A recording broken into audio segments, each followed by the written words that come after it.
মুড়ির মোয়া বানানোর জন্য আমাদের এবার চিড়ের হবে। তো মুড়িরটা হয়ে গেছে, তো আমাদের গুড়টাকে প্রথমে এরকমভাবে ফুটিয়ে নিতে হবে। এগুলো কিছু কিছু মুড়ি লেগে রয়েছে, এর আগে যেহেতু মুড়ির মোয়া বানানো হয়েছে। তো গুড়টা মোটামুটি মিনিট 5 কি মিনিট 7 জন্য ফোটাতে হয়। ফোটানো হয়ে গেলে যদি চিট তৈরি হয়ে যায়, তারপর আমরা বাদবাকি এটা করব।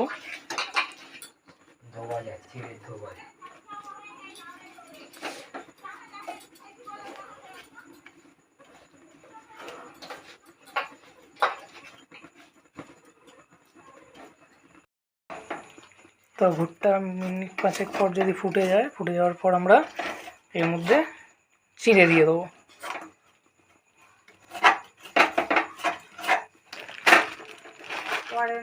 ঠিকঠাক করে দাও।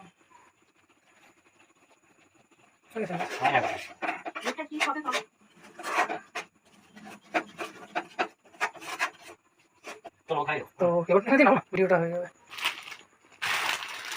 এবার আমরা এখানে চিড়ে দিয়ে দিচ্ছি।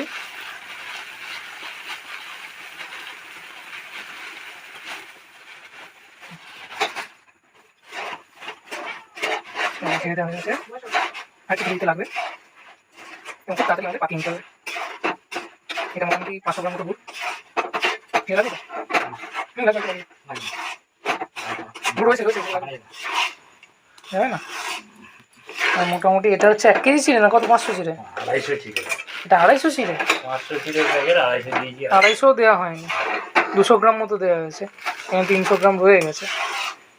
তো 500 গুড়ে মাত্র 200 সামথিং, 200 গ্রাম সামথিং চিড়ে লেগেছে।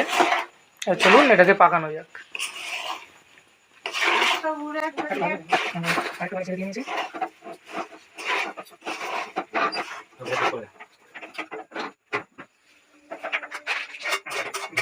আমরা এটাকে ঢেলে নেবো, ঢেলে নিয়ে পাকানো শুরু করবো।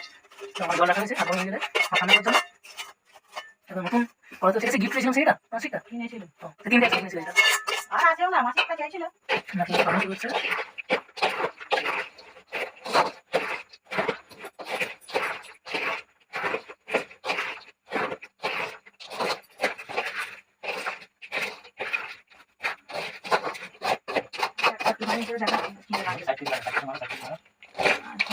পাকানো শুরু হয়েছে, দেখুন গরম আছে, তাই জন্য এরকম ডাল করা হচ্ছে।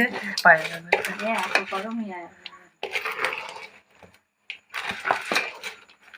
আমাদের লক্ষ্মী পুজো স্পেশাল নাড়ু, মোয়া এসব বানানো হচ্ছে। তো দেখুন এই নারকোল নাড়ু কিছু বানানো হয়েছে, কিছু তিলের নাড়ু হয়েছে, কিছু মুড়ি এবং এই চিড়েটা হয়েছে। এতে 1.5 কেজি গুড় লেগেছে।